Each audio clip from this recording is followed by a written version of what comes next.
Good morning, everybody.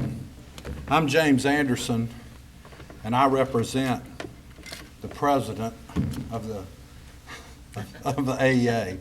And Sheila is going to make a statement for you to start with. I think you have this statement, but Madam President, would you go ahead and make a statement to the press? Thank you very much. First of all, let me say I'm honored to stand before you today as a plaintiff in this lawsuit. As president of the Alabama Education Association, it is my responsibility to take action when laws are violated and our members are harmed. I asked our attorneys to review the recent actions of the PEEHIP board to determine if they were lawful. They advised me that they were not, and that brings us here today.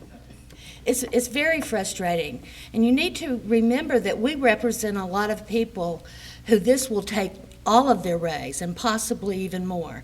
So it was very upsetting because we felt the intent of the legislature was good. We felt that they did what they could to help us out for the first time in a long time, and that we're very disappointed with the PEEHIP board's action.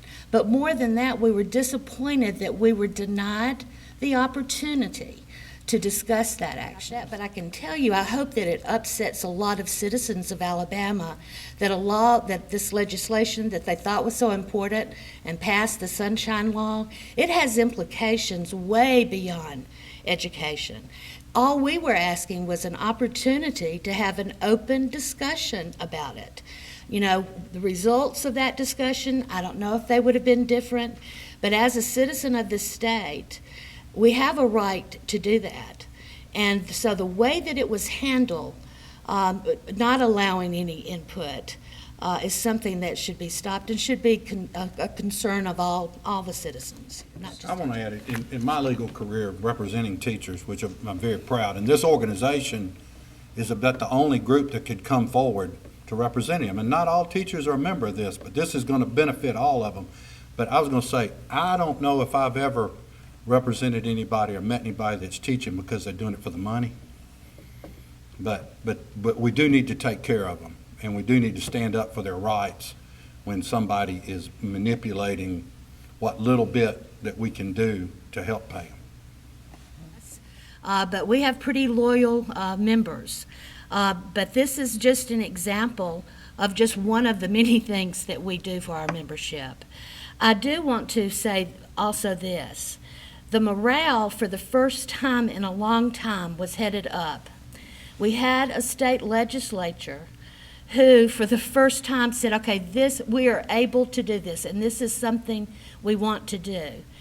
You know, one of the things, I don't know about the alternatives because we didn't have the opportunity to even develop those.